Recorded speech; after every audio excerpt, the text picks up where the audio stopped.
Hello! In the early 70s, California is plunged into horror.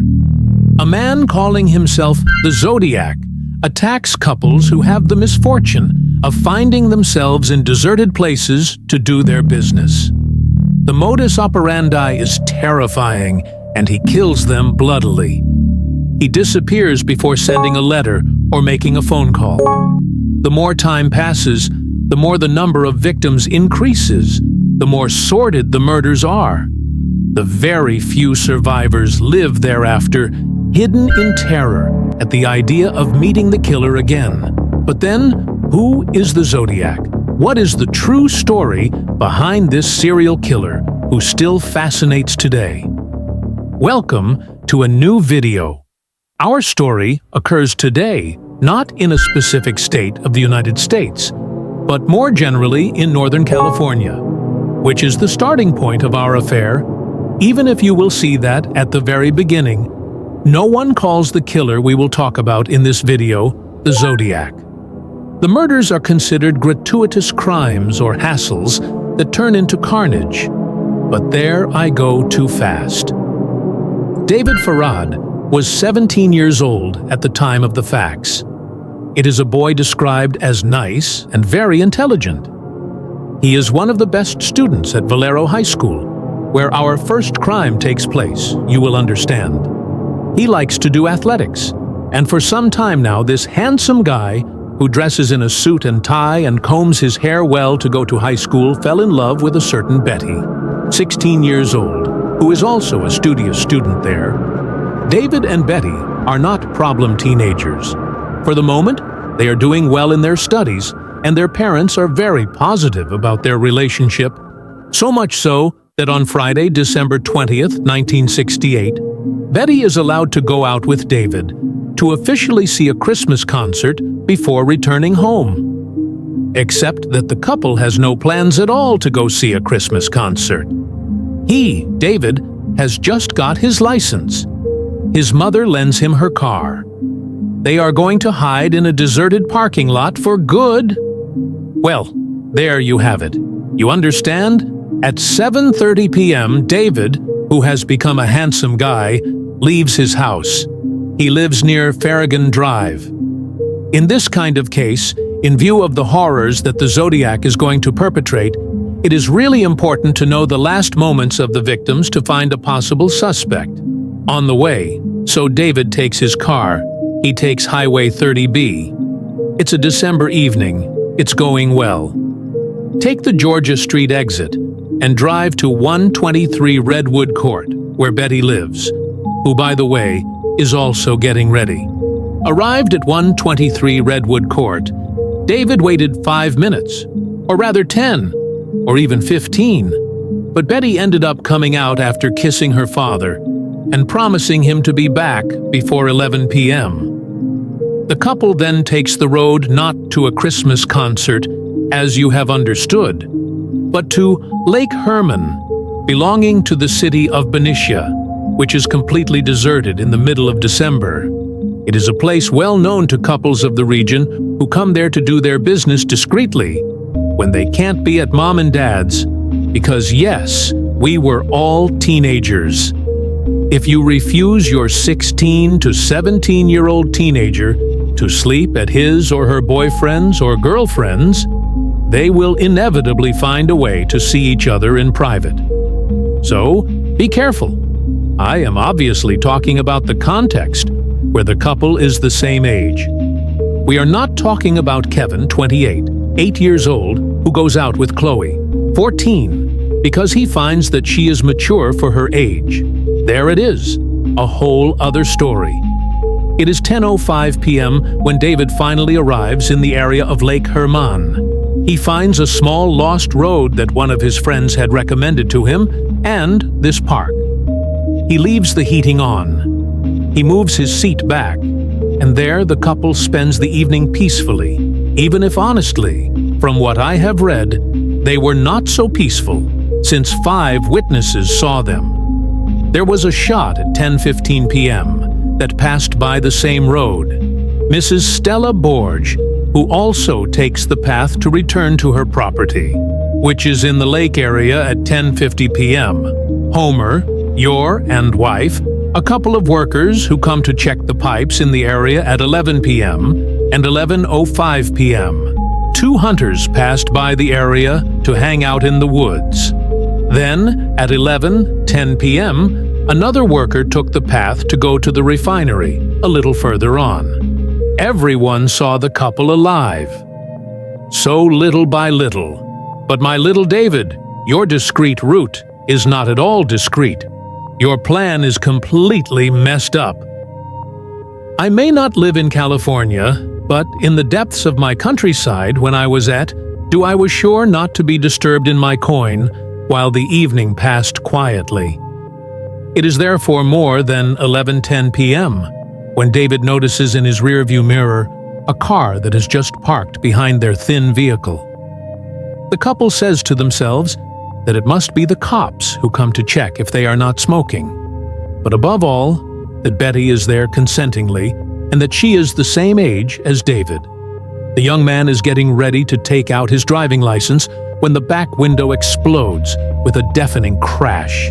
General panic in the passenger compartment of the car. David and Betty realize that the guy is shooting at them. By reflex, not knowing what else to do, the couple then gets out of the vehicle. It is David who opens his door first. He takes a few steps. The man takes aim at him with a surgical gun. David collapses.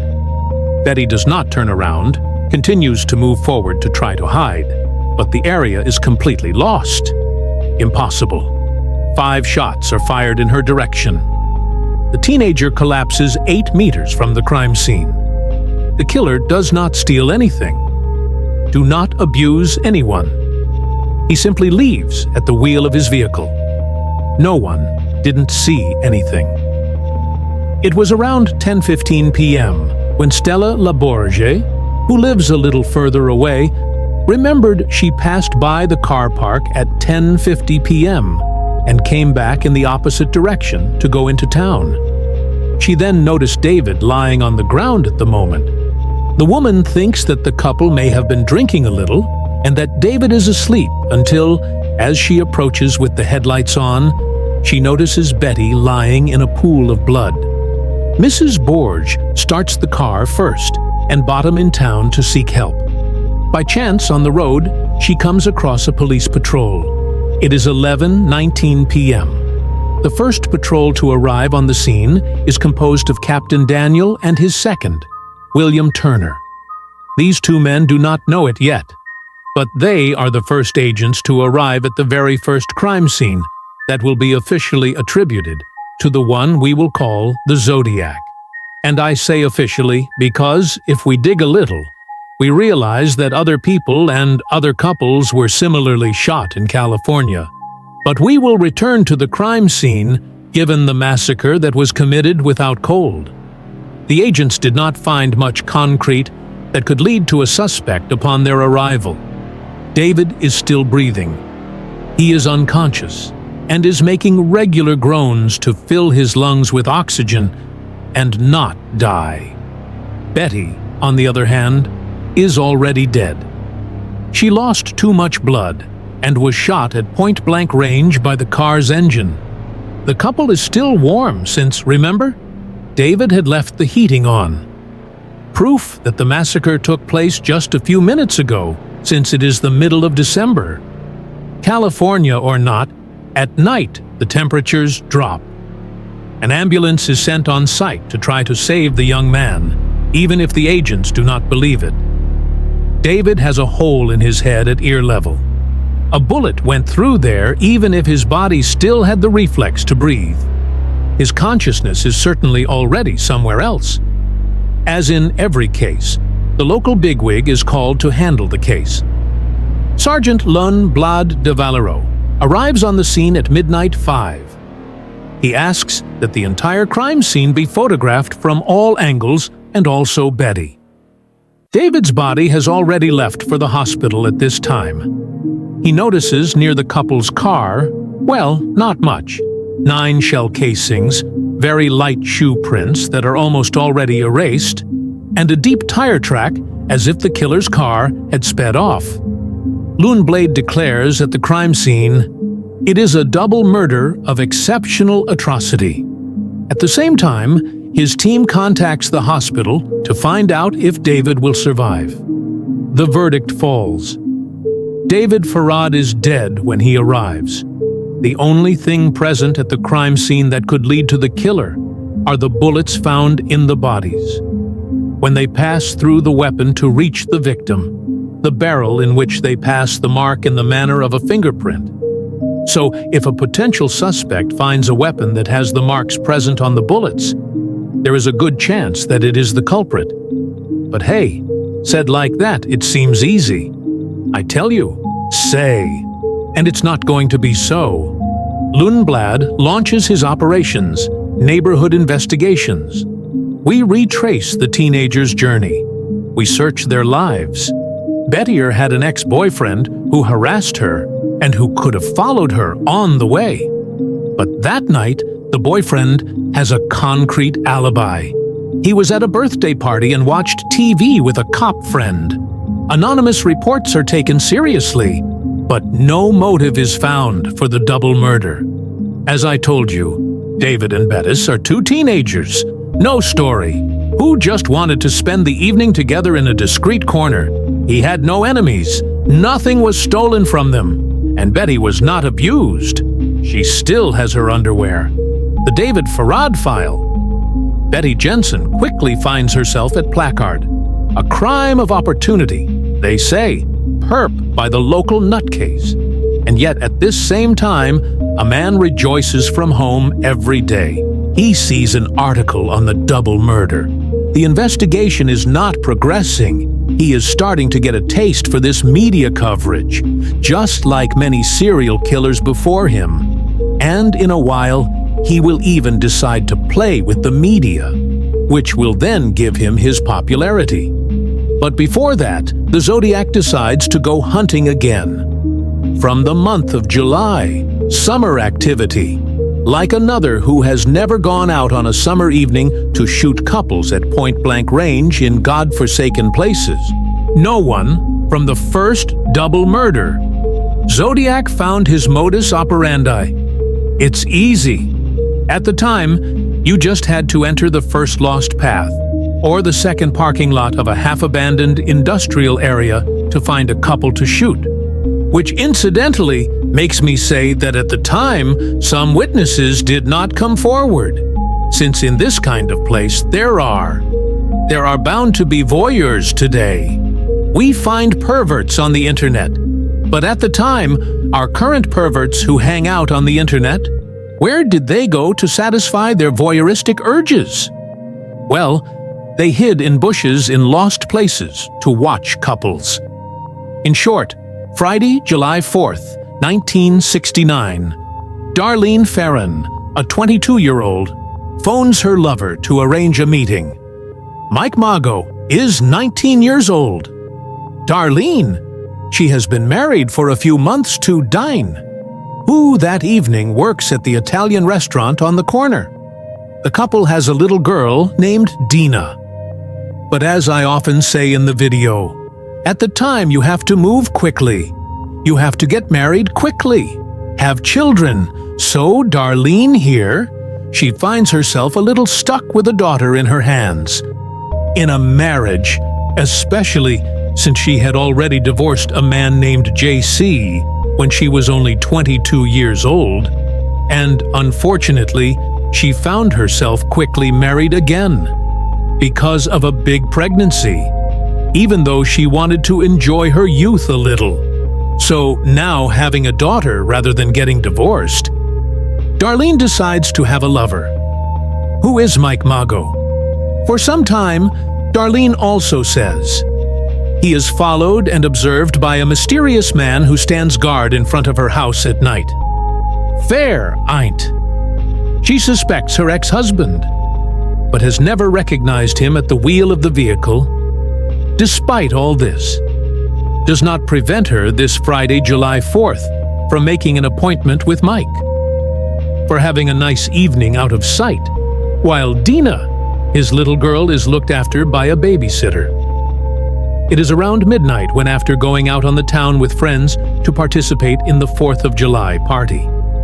The United States Independence Day. United! Darlene goes back home to change and drives off to get Mike, who quickly gets the impression that someone is following them. He tells Darlene that he has the impression that the car behind them seems to be following them. Follow. And if you ask how I know what happened inside the vehicle 40 years ago, you will quickly understand. Darlene accelerates, takes left, right, but this time stay in the area of Valero, place of our second attack. Once the car is lost, the two young people decide to park in the Blue Rock Springs parking lot. It is basically a parking lot that leads to the entrance to a national park. But on July 4th at midnight, it is deserted all day.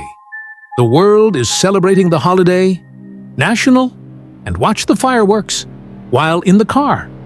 It is a fireworks display that is planned and will take place, but not as Darlene and Mike imagined. Well, then we know that during the beginning of their small business, the couple is disturbed by other young people who come to set off firecrackers in the parking lot, but leave quickly when they see them. Except that very quickly, it is another car that arrives, stays behind them a few meters away, then leaves. Mike then asks Darlene if she knows who this guy is. He thinks he recognizes a car like a Falcon 5 or 59 registered in California. White, Darlene tells him. Oh, we don't care anyway. Here we go. We do our thing. The guy left anyway. But no, 5 minutes later, the same car reappears.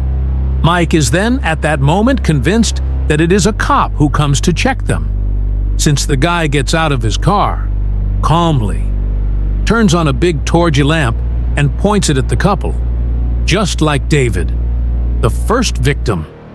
Mike starts to take out his identity papers, his driving license, and he wonders why a cop would come to bother them there. It is a lost place, which is known to couples in the area. There is no reason that a cop shows up there at this time to come and check them, except that, while he turns around, still dazzled by the flashlight, Mike hears a metallic click and sees a revolver barrel pointed at him. The shot rings out, deafens Arl's ear, and he starts screaming in the car. The shots are fired one after the other, unable to get out in front of the killer. Mike has an incredible reflex. He dives into the back of the vehicle to hide at the foot of the seat. This time, Darlene collapses on the steering wheel, hit by 9 bullets. Mike, who dove in the back, plays dead. He hears the killer leave quietly without speaking, but with the shock. The situation is not good, clear in his head. So Mike starts looking for the door handle to open it and run away. He even sticks his head over the seat to catch a glimpse of the killer. He then sees his face. A man in his 30s. Military haircut. Sporty build. About 1.75 steps more. The killer hears Mike moving again and comes back to finish the job. He leans out the window. Mike is hit by a bullet. The Zodiac speeds off. This time, he stayed on the scene far too long. Neighboring crime scene. Heard the shooting. And a car approaching in the distance. The 19-year-old once again finds the strength to move. He wants to get out of this damn vehicle, manages to open the door, and collapses in the parking lot, half dead. These are 3 young people who are going to discover it from the arms of Jerry and Roger, who are returning from the Valero fireworks, and who are looking for one of their friends who told them he was in the area. He then approaches the car to see if the famous friend is there, and discovers the horror. Mike lies in a pool of blood. He says in a low voice, "I am hurt." The girl also called an arm doctor. Jerry and Roger try to keep their cool and promise Mike that they will come back. They rush to Jerry's parents, who live nearby, to call for help. No cell phones at that time. 15 minutes later, the first patrol arrives on the scene. 2 sergeants from Valero, Lynch and Ed Rust, urge the help to arrive as quickly as possible. Mike is still wanted, wounded in the neck, chest, shoulder, and leg. The 2 sergeants try to interrogate him, convinced that poor Mike is going to die. And it is also said in the book, The Crimes of the Zodiac, that while Mike is not yet dead. But there is already a cop with a white eye who is drawing the outlines of Mike's body. You still have to imagine the scene. It's lunar. Mike, he is on the ground, dying. He took several blows and is like that, half dead. There is a cop who traces his body with a white face. There are 2 others who, with a stick, try to look for a burst of life in him, to try to question him. It's almost as if there isn't already the coroner with his body bag ready to put his body in the kind of bag to throw it in the garbage bin next door. As soon as the guy is shot, then Mike, he does the best he can. He answers a little no when asked if he knows who shot, if he can give a description of the assassin. Between 2 SP. But slowly, in pain, he says. He drives Torgi in the eyes. Gunshot, young car. She is barely breathing, but impossible to make her talk. She will succumb to her injuries at midnight, 38. 2 minutes later, it is midnight, 40, when a man calls the Valero police station. He says it's to report a double murder. If you follow Columbus Parkway to the parking lot, you'll find 2 dead bodies in a brown car. It's also me who killed the 2 kids. Last year, for the pleasure, for the very first time, the Zodiac communicates, like all serial killers before and after him. He gains confidence and starts playing. That evening, while no one is aware of the massacre, the media has not, no live TV, like in our time, to come and disturb the crime scene, Darlene's father-in-law, Darlene's brother, and Din's brother, her husband, all 3 received an anonymous call on their landline, with a man on the other end of the line, breathing heavily without saying anything. As for the murders of David and Betty, a neighborhood investigation is carried out. The husband is questioned, but explains that. Well, he was perfectly aware that his wife was seeing other men. That's it. Didn't bother him. More than this. And this is also confirmed by Din's friends, who explained that we kept telling him, "Don't you think you should find out about his friends?" He replied, "Well, she's not doing anything wrong. She's young. She needs to go out a bit." Is everything. And throughout the investigation, Diane will defend Darlene, even when he is proven, again and again, about his wife's infidelities, all his life. He will fight to find out who deprived his little girl of her mother. As for the murders of Lake Herman in Benicia, no specific motive will be found. No items were stolen. Darlene was not abused. The killer came into the parking lot, fired a shot, and left. All we know so far is that Darlene, before his murder, was followed the month before the attack.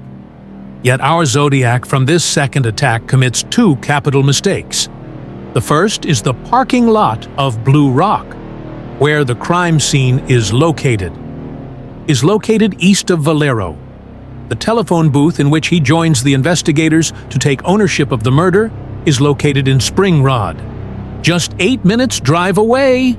Or the Zodiac makes the call about 40 minutes after the attack. But then, why didn't the Zodiac call immediately after? By going to this booth that he had perhaps spotted. And I say perhaps.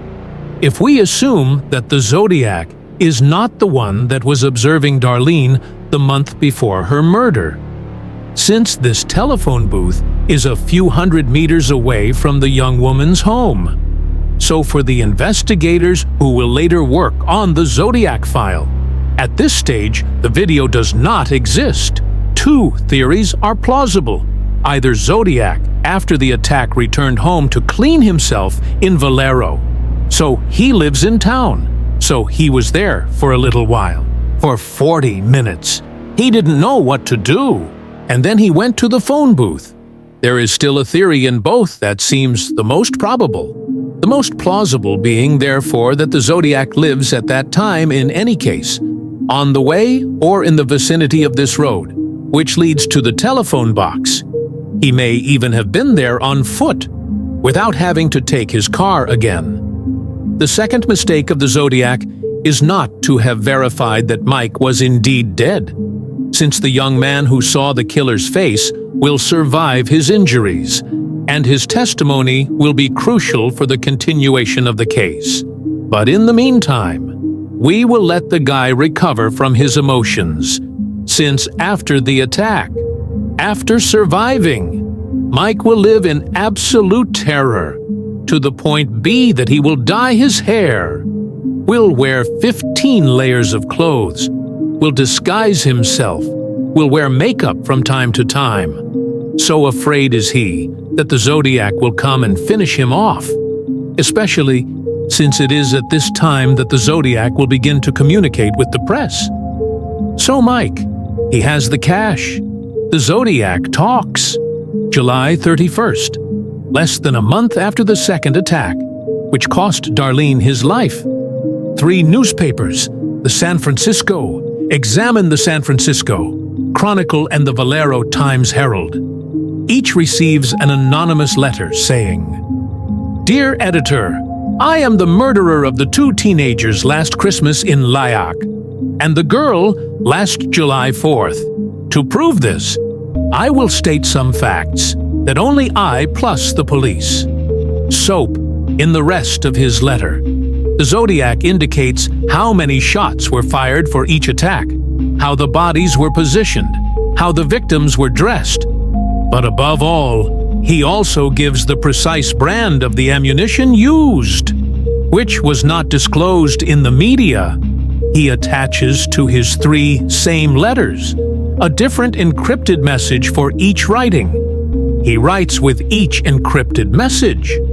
Publish the encrypted message on the front page of the newspaper. It reveals my identity. If you have not published it by Friday, August 1st, I will commit a new crime, murder, that same night, and I will kill 12 random people over the weekend. Authorities are contacted. The state of California goes on alert. A guy threatens to commit a mass shooting in the next few days. We must decipher the damn message. The Navy, the CIA, the NSA, and the FBI are put on the job to decipher the code. At the same time, the editors agree. Yes, they will publish the message of the one who has not yet given his name. The population buys en masse the newspapers from Saturday, August 2nd, which were printed urgently, since the deadline was set for the 1st. But impossible to print so quickly. That weekend, a certain Donald Janardon, 40 years old, professor of history and economics, buys the newspaper. And Donald doesn't have much to do on Sunday, so he sits down quietly and starts trying to crack the code from scratch. But he follows a logic in English. The most used letter is E, followed in order by A, B, O, N exclamation mark, N exclamation mark, E, Z, V, O, U, S. Good, I would have tried. No, it is the letters T, A, O, N exclamation mark, I, R, and S, which come up most often. Then, so he classifies each sign by frequency, does tests, and then his wife. BTI joins him in the afternoon, telling him that the guy must certainly be a megalomaniac. Who must have started his letter with, "I have," in English. Bingo! After hours of research and logic, the Harderdon couple. In the early morning of Sunday, August 3rd, 1969, scratching like this here and there, words and letters, deciphers the code saying, "I like killing people. It's so much more exciting than hunting, because man is the most dangerous game. Killing gives me more of enjoyment than women. The most interesting thing about it is that when I die, I will be reborn in heaven, and my victims will become my slaves. I will not tell you my name. Otherwise, you will try to slow me down or prevent my collection of slaves for my future life. Aboriet loved pay, and there. Well, it's my personal interpretation, but I really think that the Zodiac felt humiliated when he read that his encrypted message was decoded the very weekend it was published.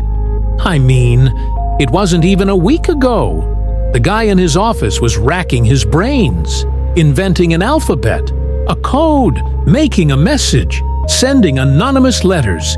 He's his torn-out hair to find something complicated.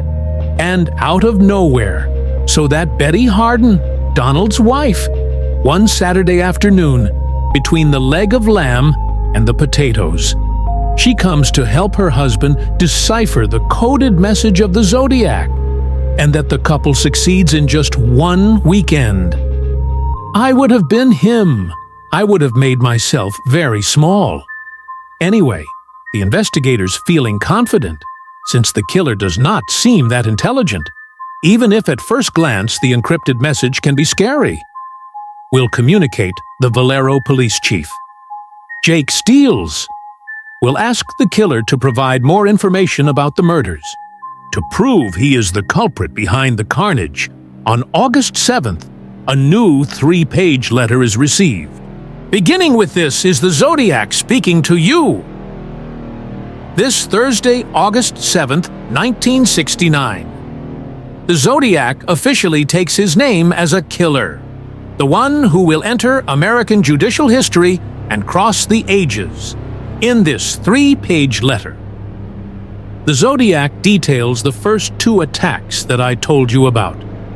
When I questioned some psychiatrists who looked into the case at the time, said that Zodiac probably suffered from a strong sense of rejection and felt excluded from society. This man was convinced that he was looked down upon and believed that his victims would become his slaves in the future.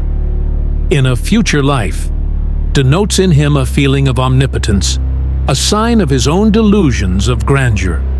Paranoia. He wants to be arrested, judged, and punished in public. Zodiac is born, and he is not going to wait long before committing new horrors. Saturday, September 27th, is the day of farewell for Cecilia Shepard, 22, who must move to Southern California to pursue studies in the field of music. My boyfriend Brian is 20 years old, then suggests to her to spend one last afternoon together before seeing each other since, without a cell phone, it remains complicated at the time. The time to send letters, to make calls. Phone relationships have a lot of trouble keeping their distance. Cecilia accepts with pleasure in the middle of the afternoon, around 4 p.m. The couple then goes to Lake Beressa, located north of San Francisco. It is the largest lake in the area, so there has space, and they won't be disturbed for their goodbyes. Brian has everything planned: a small blanket to put on the ground, a small picnic sandwich, a small bottle. A good time for a couple that may not last. Brian knows it well, but he wants that this day remains in Cecilia's head, when she will feel a lack. At the same time, while a strange man settles in, and noticed by other young people who are walking near the lake, hidden in the bushes. He is described as doing between 1,075,000, 1.80, solidly built, dressed in dark clothes. He flees once spotted by a son and his father who were hunting in the area, before arriving in the area where Brian and Cecilia are located. The Zodiac is there, and this time he's going to play a little. He's now popular.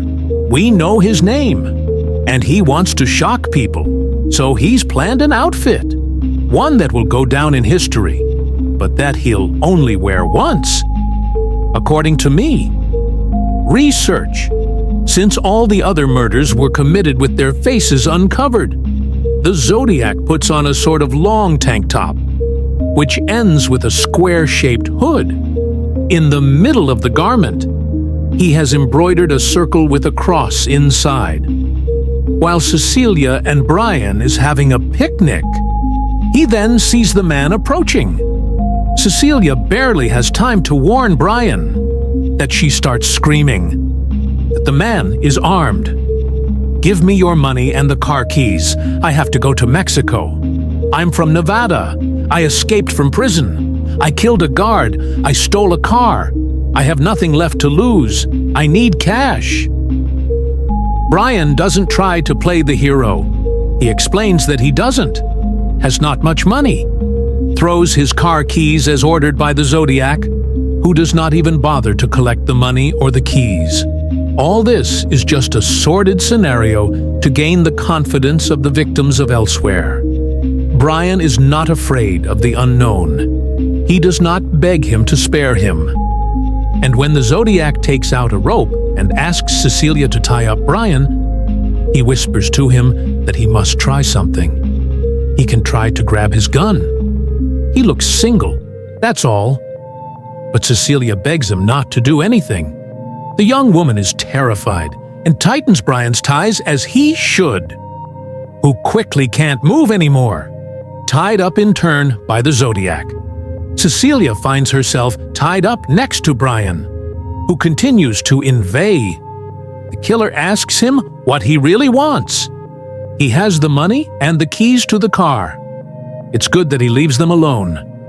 Now the Zodiac then answers, "I'm going to have to stab you," to which Brian replies, trapped by his ropes, "I couldn't bear to have stabbed him. Hit me first." What follows from that point on is an unleashing of violence, the horror of which is indescribable. The Zodiac kneels next to Brian and begins to stab with his long knife. Again and again and again. Brian recoils from the pain.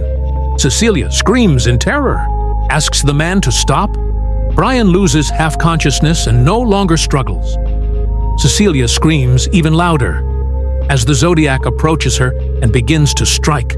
Again and again and again. The screams echo across Lake Berryessa. But no one will come as the couple lost consciousness. The Zodiac walks away and spends a minute writing something on the car door of Brian's Volkswagen before driving off in his own car. Again, since once again, the Zodiac has a call to make. Meanwhile, the killer did not notice that Brian was not dead. That throughout the attack, he pretended to be unconscious, that he saw everything, heard everything, and that despite Cecilia's pain, she also is still conscious. To such an extent, the young woman manages to loosen her bonds with great difficulty. Before freeing the young man, the couple then begins to call for help as best they can. A fisherman hears their call, "If, approach," but seeing the scene of horror, turns around to go and warn the emergency services, which will take an hour to arrive. An hour of agony on the edge of the lake. And yet, on the arrival of Ranger White and his team, who manage the Brian and Cecilia area, are still alive. Brian tries to say as much as possible. Convinced that he is going to die, he explains what they have just experienced. That the man had a rock voice. The prison escape incident. Cecilia next door is dying in pain. She even begs the Rangers to finish him off. The ambulance arrives, while the couple is still conscious. At the same time, at 7:40 p.m., the local police station receives a call. "I'm going to report a murder. No, a double murder. They are 3 kilometers north of the park. They are in a Volkswagen. I did it, once again." The Zodiac calls to make his attack official. But again, the same question arises. From Lake Berryessa to the phone booth. He is calling from at 1231 Main Street. It's only a 40-minute drive. Or Zodiac calls 110 after the attack. What does he do during the 30-minute black hole? We have here. Does he observe the dying couple? If so, why doesn't he come and finish them off? Does he go home or get rid of his clothes? Somewhere, nothing will be found about those 30 minutes missing. On the door of the Volkswagen. Brian, on the other hand, will be discovered. A message. Valero, December 20th, 68, July 4th, 69, September 27th, 69, 6:30 p.m. With a knife. The Zodiac written on the door. The dates of his previous attacks and his new one. He signs his act, but makes another mistake. Brian will survive the attack. Celia will succumb to her injuries 2 days later. But the doctors will say that it is a miracle that she was able to live so long. This third attack will make the investigators of California say one thing. The Zodiac vowed a deep hatred towards young couples who find themselves in isolated places, and that it plunges more and more into madness since the attacks become closer as the months go by.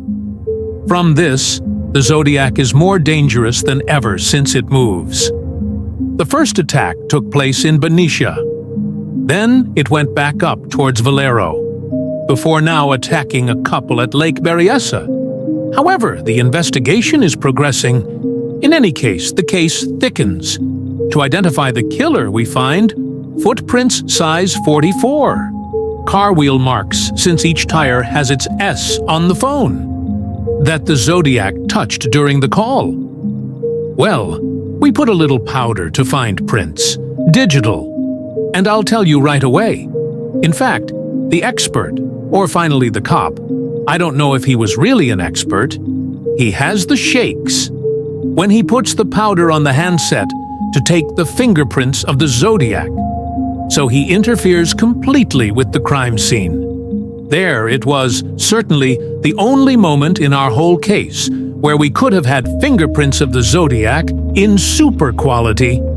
But no, that day he had the shakes. I know even not what to tell you. And since the killer was wearing a mask and sunglasses, Brian's testimony won't give enough details to find a potential suspect. But in broad daylight near the cabin where the Zodiac called, some witnesses noticed a man behaving strangely. Other couples who were present at noon or early afternoon at the lake also testified, saying they had been observed by a man of about 28 years old driving a silver-blue Chevrolet. A croquier is made, but that will once again lead nowhere. After his call, the Zodiac is more excited than ever. He who had only attacked couples will now decide to respond to his impulses without any restraint. That he is in front of him, a couple, a young woman, or a man.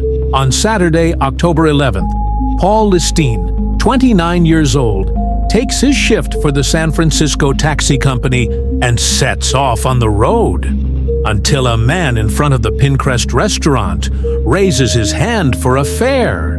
He is at roughly 9:30 p.m. The man then takes a seat in the vehicle and tells the driver that he wants to go further up the street near the park. The journey goes well in any case. Paul does not ask for help from his control center, and he follows the protocol.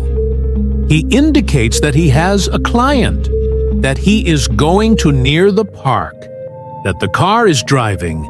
Then, when he arrives there, he has time to indicate on his route sheet that he has just dropped the man off at 3898 Washington Street.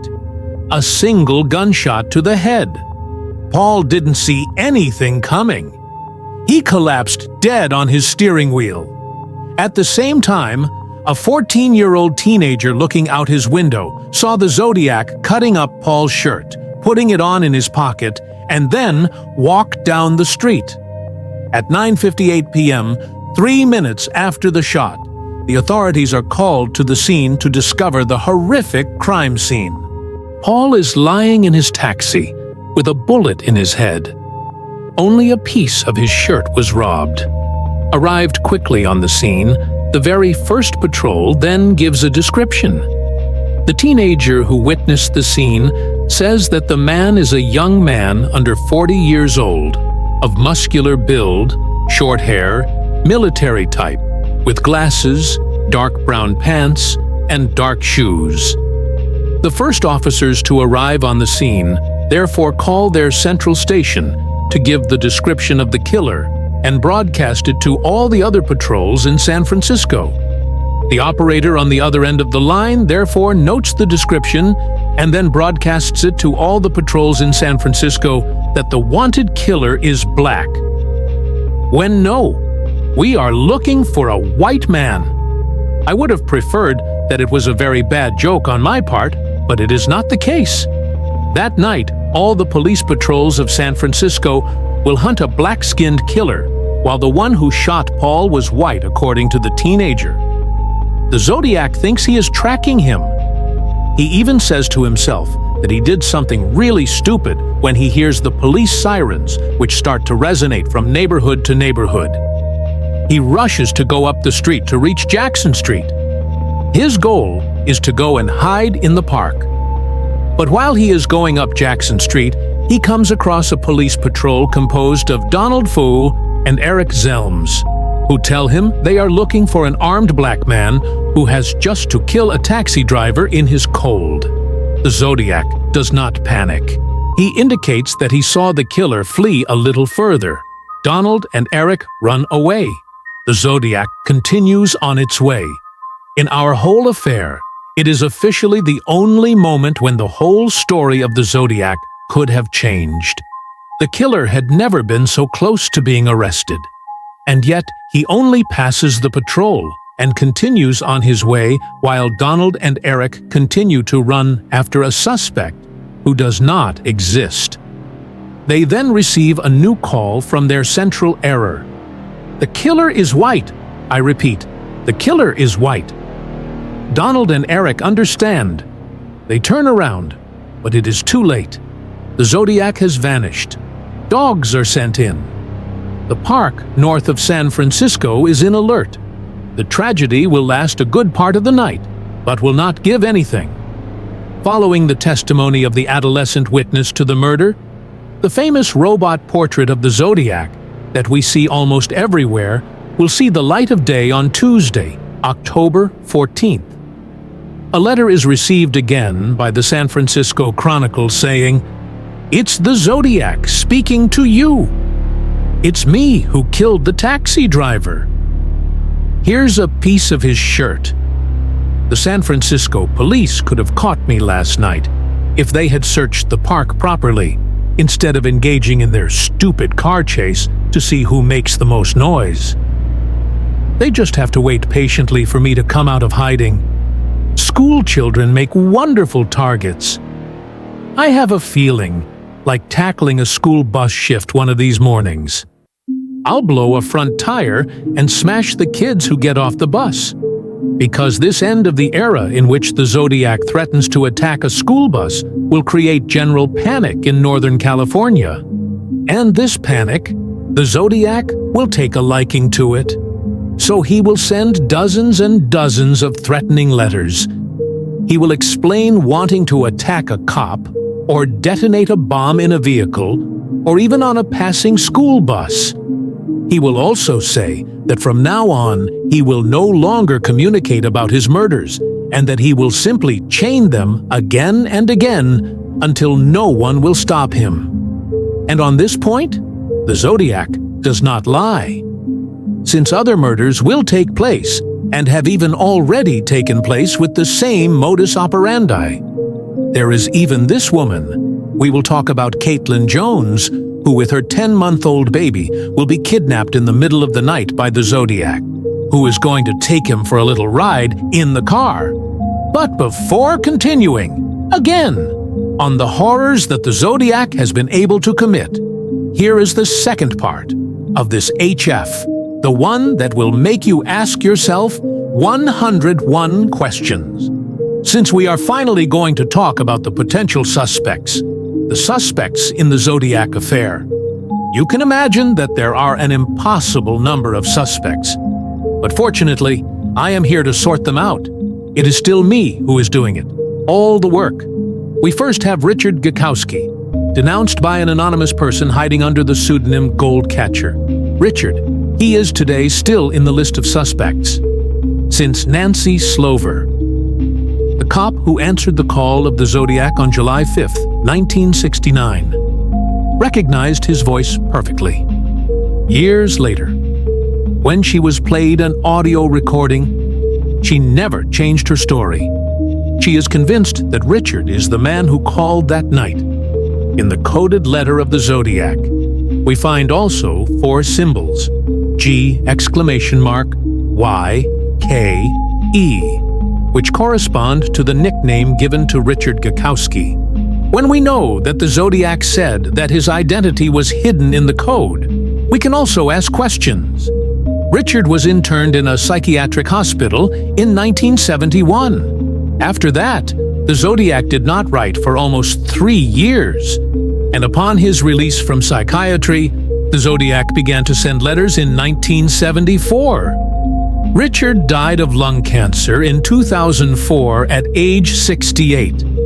There was also recently Gary Francis Post, which would have been unmasked by a group of amateur investigators, denounced by several of his friends with whom he used to hunt.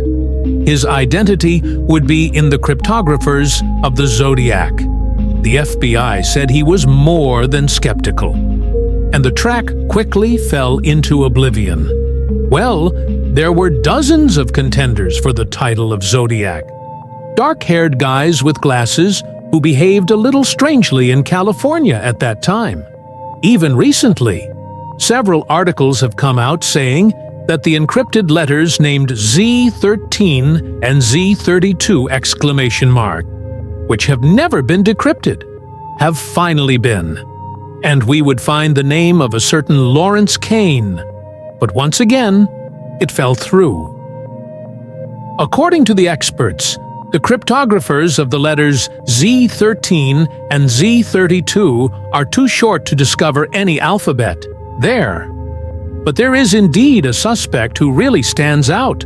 A certain Arthur Le Allen is certainly one of the most popular suspects in the Zodiac affair today. And you will see that if Arthur Le Allen is the #1 suspect in this affair, it's really not for nothing. Arthur, he was denounced by one of his friends, Donald Chenet, who had previously accused him of having behaved inappropriately with his little girl. So we could think that the denunciation is worth nothing. And yet, Donald Chenet is quite clear in his story. He explains to investigators that in December 1968, shortly before the murders of David Etebiti and Ben, he was talking quietly with Arthur in his cellar. Arthur then allegedly said to his friend Donald that he was currently reading a book by Richard Connell called The Hunts of Count Zarov, telling the story of a Sadic hunting lost travelers on his private island like animals in a forest. We know that the Zodiac refers to hunting and game in his first letter, but Arthur, lord of this discussion, would have gone further by saying that if he really wanted to do as the tale, he would mainly attack young couples with a pistol and a powerful lamp, so that no one could see his face. After that, he could send anonymous letters under the pseudonym Zodiac. Arthur, he is described by his close friends as a weird guy who was rejected by the Valero police when he tried to get in. He was then enlisted in the Navy, but was discharged at the age of 25 before becoming a teacher and then being sent to a psychiatric hospital because he amused himself by touching students. Questioned following the denunciation of his friend, Arthur could have been left alone very quickly, except that the investigators, once in front of him, will discover an uneasy guy fascinated by the Zodiac, who knows the case by heart in its smallest details. And during his interrogation, Arthur plays with the investigators. For example, he says of himself that we will find 2 knives in his car which have blood on them, coming from a chicken which killed him. Or the term chicken in American slang can be translated as fearful. It is a term that Brian Artnell says he used in front of the Zodiac during the attack. The knives will not be analyzed and will disappear afterwards. Arthur also explains that at the time of the attack on Lake Beressa, he was with a friend and then returned home in late afternoon. No one will be able to confirm his alibi. When asked where he was living in October 1966, he will answer, "You mean at the time of the Riverside murder?" The Riverside murder, referring to the murder of Cherry Joe, an 18-year-old American student whose body was found stabbed near the university. After her killer rigged her car to trap her, the attack was later claimed by the Zodiac in his various letters. Even stranger, on his wrist, Arthur Leigh-Allen wears a Zodiac watch, whose logo is a circle with a cross through it, the same as the one used by the killer, as if when writing his anonymous letters.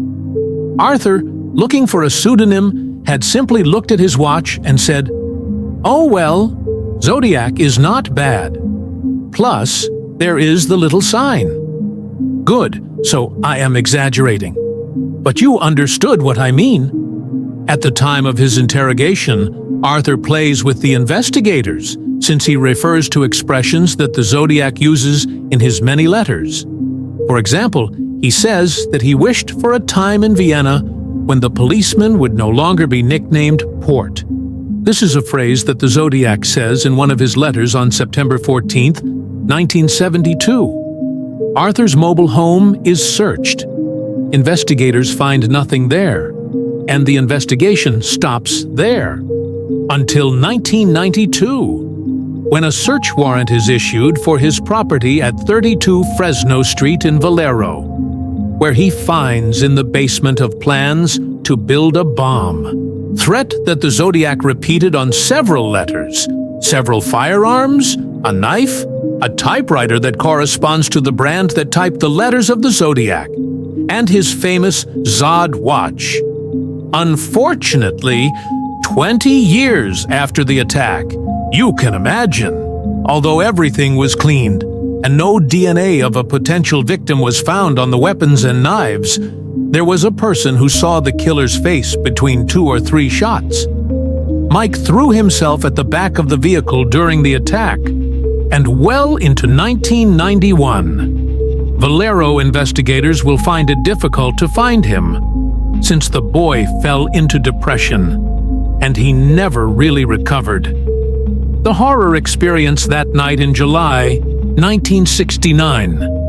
We will then offer Mike several photos of suspects, and he will point the finger at Arthur and Alan as being the man who shot him that night in July. Problem: unlike Mike, all the other protagonists of our case, having crossed paths and seen the Zodiac from near or far, will say that Arthur does not correspond at all to the killer.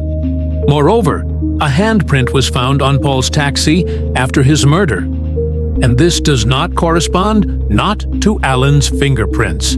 And if we assume that Paul's killer is indeed the Zodiac, as the killer claims, everything unfortunately falls apart after the identification of Mike. The investigators will not have the pleasure of questioning again Arthur Leigh-Allen, since he died on August 26, 1992, from a cheese cardiac at his home in Valero. Today, theories clash. Either Arthur was really the Zoe, or he was an eccentric who took pleasure in playing with the investigators to unofficially pass himself off as the killer. Whatever happens after these dozens of letters threatening to blow everything up and continue his long list of victims, the Zodiac vanishes and definitively enters the American history. And yet, not everything has been said about the Zodiac. Some murders whose victims' families are still waiting for the conclusions can today be linked to the Zodiac killer, who moreover continues to be talked about full stop. During these many letters, the Zodiac claimed no less than 37 victims. American investigators believe that he may be the author of 20 to 30 murders, only 5 of which have been linked to his person and which I presented to you during this age, VF. And just now, I could name dozens of victims that can be attributed to the Zodiac. Unfortunately, the investigations have led nowhere. There is the attack on the couple, Robert Domingo, 18 years old, and Linda Edward, 17 years old. On a beach in California, the couple went under a small aluminum roof to be out of sight, and were then simply shot in cold blood. The identikit linked to the potential suspect, who was allegedly seen in the area, may resemble that made later by the Zodiac. Another couple, John Wood, 24 years old, and Sandra Garcia, 20 years old, will also be discovered stabbed on a beach in Santa Barbara on a Sunday morning in February 1970. There is also Caitlin Jones, who stops on the side of a road at 11:15 p.m. when a motorist flashes his headlights to warn her that something is wrong with her car. The man parks at the same time as she rummages around in her vehicle and explains to her that she has to call a tow truck. Caitlin gets in with the stranger holding her 10-month-old baby. But she quickly realizes that the man is not taking her to a gas station to call for help. Help him! He moves further and further away from the city to take her to a remote area. At a red light! Kiteline gets out of the car quickly with her baby. She will later formally identify the Zodiac's robot portrait as being the man who tried to hurt him that evening. You will have understood. The Zodiac has certainly made many more victims than the number attributed to him through all his crimes.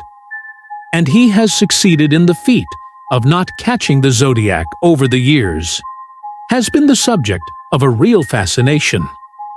It is truly today a kind of legend in judicial history that no one has managed to catch. It has been the subject of films. He wrote hundreds of books of denunciation, and each time he managed to get away with it.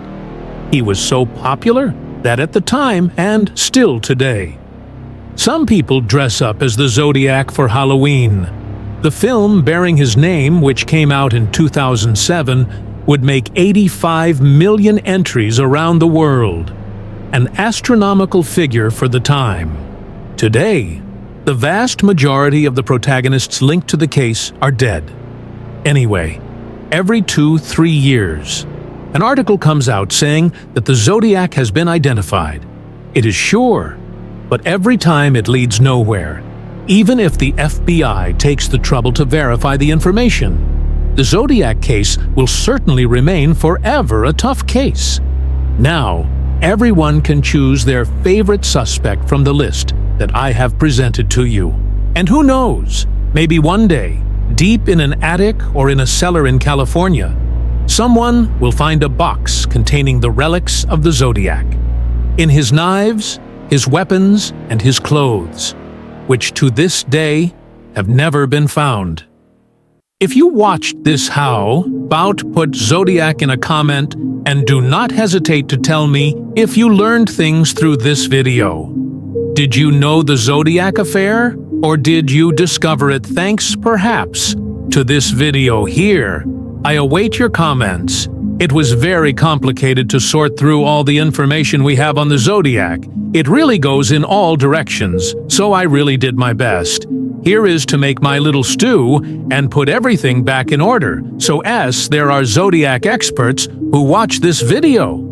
Don't hesitate if I forgot something to put a little comment. And then that's it. Like that. We can discuss the comment space, and there for that, it was Max Skies. And forget to subscribe to the Blue Thumb. It's always a pleasure. We can be found on my Instagram and Twitter networks. I'm very active there.